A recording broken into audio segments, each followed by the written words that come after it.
Você provavelmente não consegue ligar nenhum de seus dispositivos sem ver o que está acontecendo em Israel agora. O conflito, a guerra, e as pessoas se perguntam: o que há de tão importante neste pequeno pedaço de terra no Oriente Médio? E será que isso tem a ver com a profecia bíblica e a batalha do Armagedon? Bem, vamos dar uma olhada nisso hoje e pode haver algo que você não esperava.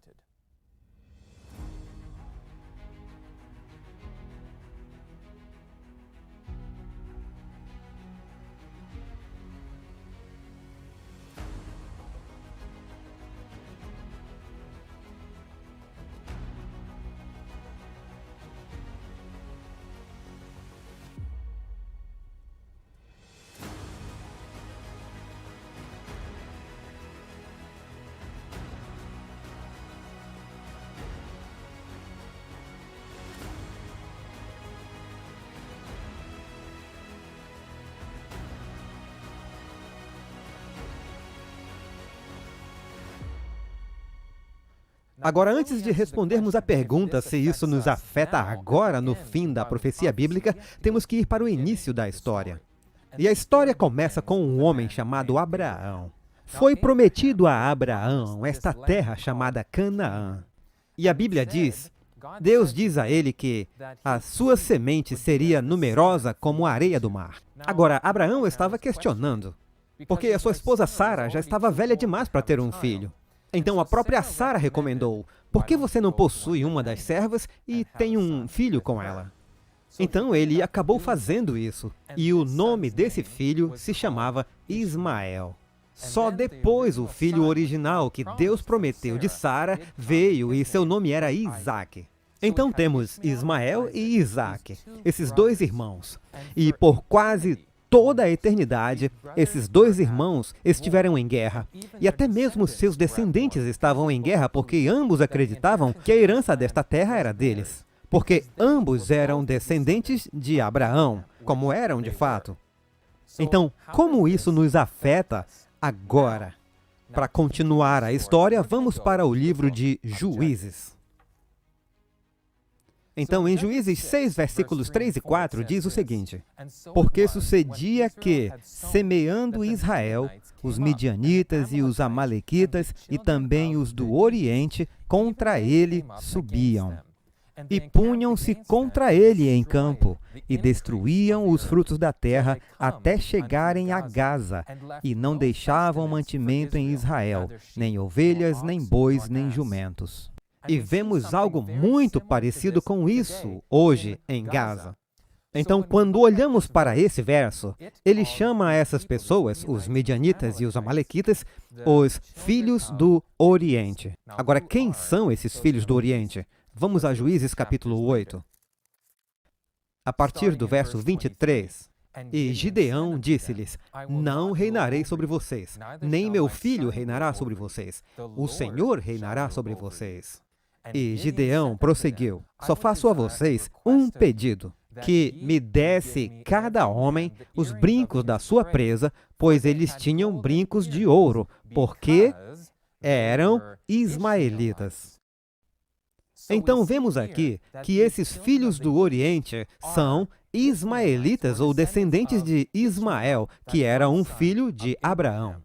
Então, essas pessoas do Oriente terão algo para fazer no final da história na profecia bíblica? Bem, vamos prosseguir. Gênesis 16, verso 12. E ele será um homem selvagem, sua mão será contra todos os homens, e a mão de todos os homens contra ele, e ele habitará na presença de todos os seus irmãos.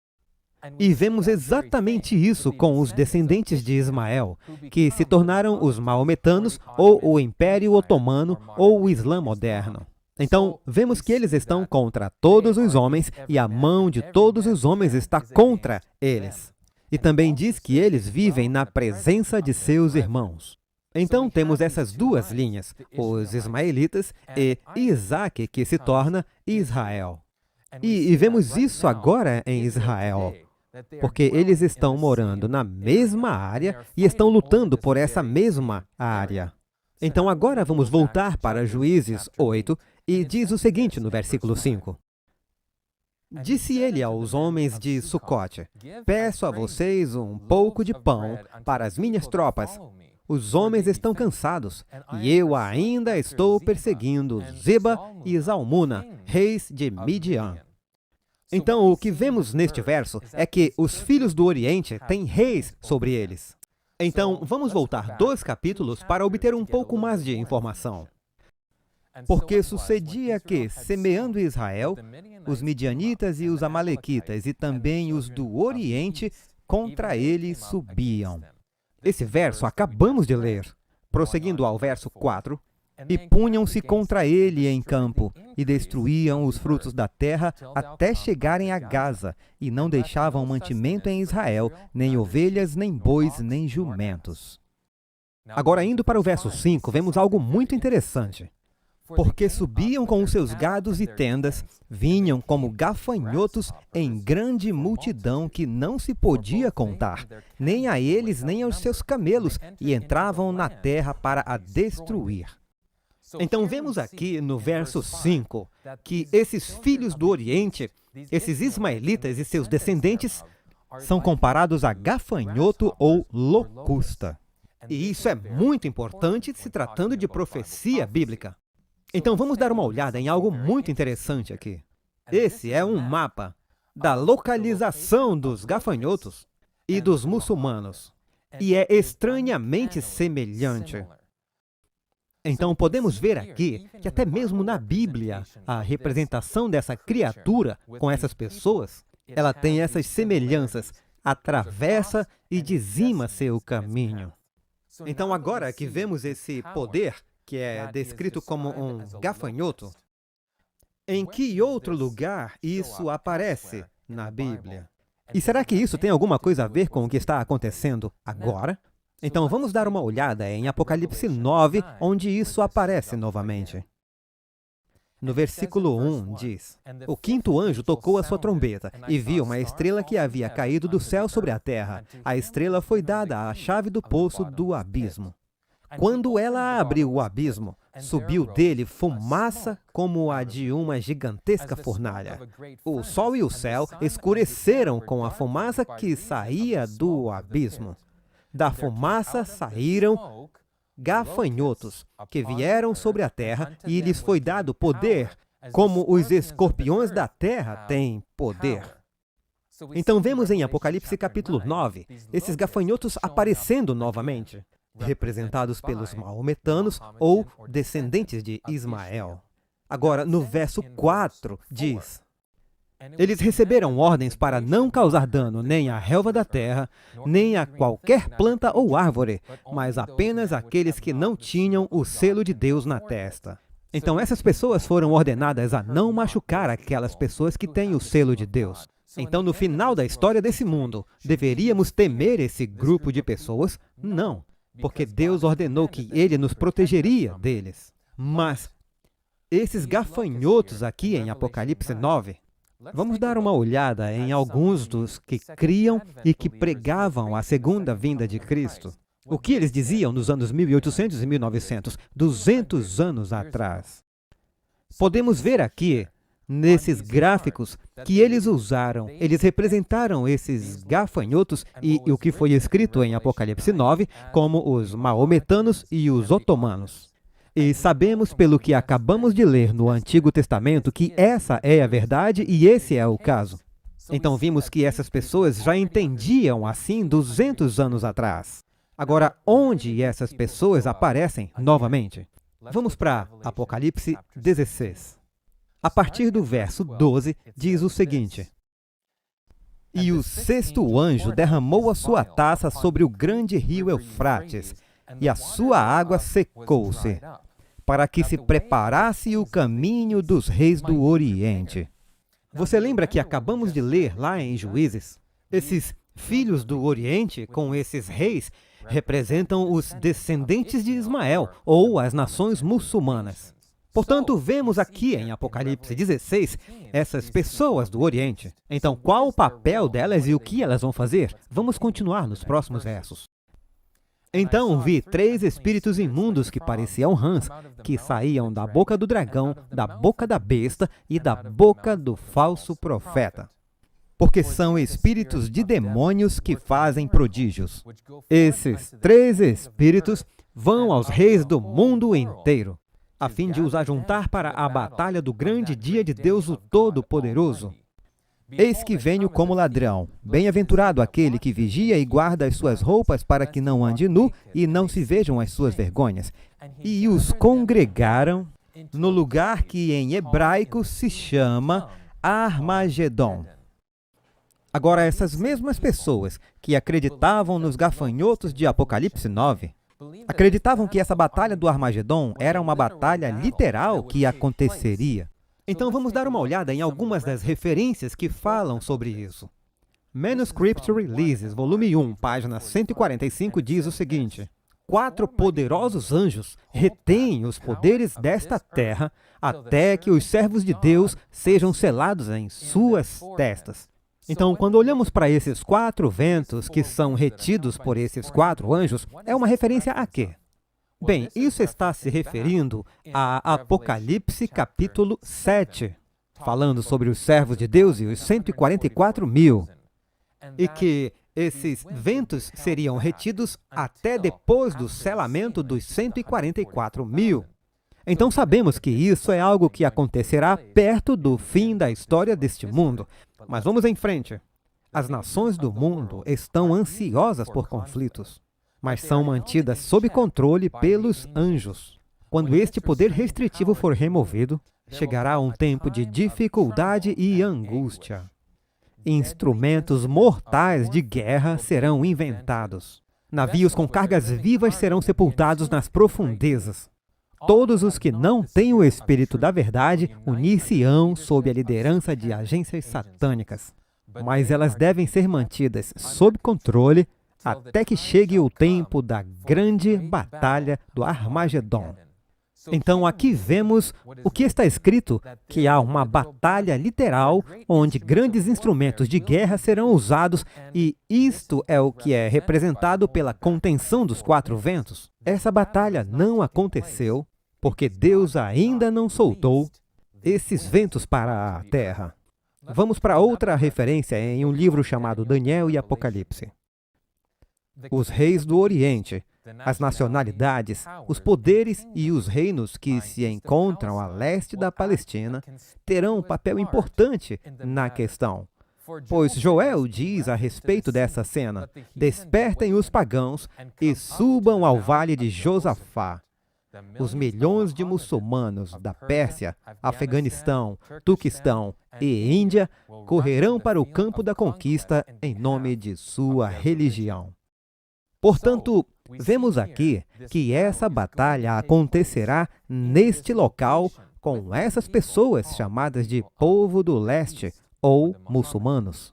Agora, quando falamos sobre Apocalipse 16 e as pragas, precisamos entender algo muito importante, que é o contexto de Apocalipse 16 e a quem isso se aplica. Portanto, vamos voltar ao versículo 1. Então ouvi uma voz que vinha do santuário e dizia aos 7 anjos: vão derramar sobre a terra as 7 taças da ira de Deus. Então aqui vemos essas taças ou este cálice cheio do vinho da ira de Deus, que será derramado sobre quem? Vejamos no próximo verso. O primeiro anjo foi e derramou a sua taça pela terra, e abriram-se feridas malignas e dolorosas naqueles que tinham a marca da besta e adoravam a sua imagem. Então, essa ira de Deus está caindo sobre o povo com a marca da besta. Então, aqui temos essa conexão. Essas pragas são referidas como a ira de Deus e elas vão para a besta e as pessoas que adoram a besta. Agora, o que mais é dito na Bíblia sobre essas pessoas? E é muito interessante. Vamos até Apocalipse 14. Verso 9. Um terceiro anjo os seguiu, dizendo em alta voz. Estamos falando das 3 mensagens angélicas. Se alguém adorar a besta e a sua imagem e receber a sua marca na testa ou na mão, também beberá do vinho da ira de Deus. Mesmas palavras de Apocalipse 16, que foi derramado sem mistura no cálice da sua ira. Será ainda atormentado com enxofre ardente, na presença dos santos anjos e na presença do Cordeiro. E a fumaça do tormento de tais pessoas sobe para todo o sempre, não há descanso dia e noite, para todos os que adoram a besta e a sua imagem e para quem recebe a marca do seu nome. Então vemos a ira de Deus novamente sendo dita nas mensagens dos 3 anjos. Também vemos algo interessante que é o fogo, o enxofre e a fumaça. Agora, o que são esses símbolos? Então vamos para Apocalipse 13 por um segundo. E quando formos lá, vamos ler o versículo 1 e encontraremos algo interessante. E pus-me sobre a areia do mar e vi subir do mar uma besta que tinha 7 cabeças e 10 chifres. Agora, sabemos pelo estudo da profecia que uma besta representa um reino político. E aqui vemos este mar do qual essa besta surge. Mas como sabemos o que este mar ou este símbolo representa? Bem, vamos para Apocalipse 17, versículo 15. Apocalipse 17, versículo 15 diz: Então o anjo me disse, as águas que você viu, onde está sentada a prostituta, são povos, multidões, nações e línguas. Então aqui vemos que as águas ou o mar são representadas pelas multidões de pessoas, nações e línguas. Estes são princípios hermenêuticos bíblicos muito sólidos. E precisamos ser consistentes. Então agora vamos voltar a Apocalipse capítulo 14. Então no capítulo 14, o que é esse fogo, enxofre e fumaça? Encontramos nossa resposta alguns capítulos antes, no capítulo 9, novamente. Então, lendo no verso 17, na minha visão vi os cavalos e seus cavaleiros. Os cavaleiros tinham no peito couraças vermelhas como fogo, azuis como safira e amarelas como enxofre. A cabeça dos cavalos era como cabeça de leão, e da boca deles saía fogo, fumaça e enxofre. Por essas 3 pragas, a terça parte da humanidade foi morta, pelo fogo, pela fumaça e pelo enxofre. Então aqui vemos as nossas definições. Em Apocalipse 14, na mensagem do 3º anjo, diz que as pessoas que adoram a besta recebem fogo, enxofre e fumaça, que é a ira de Deus. E aqui em Apocalipse 9, acabamos de falar que isso representa os maometanos ou o Império Otomano. E que essa fumaça, fogo e enxofre é o que eles trazem sobre essas pessoas. Agora vamos prosseguir para o verso 20. E o resto dos homens que não foram mortos por essas pragas. Então, essas trombetas, que é do que estamos falando aqui em Apocalipse 8 e 9, são as 7 trombetas, são chamadas de 7 pragas.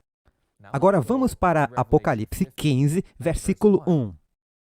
E vi outro grande e admirável sinal no céu, 7 anjos que tinham as 7 últimas pragas, porque nelas é consumada a ira de Deus.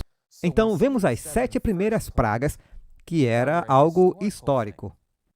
E agora, vemos as 7 últimas pragas.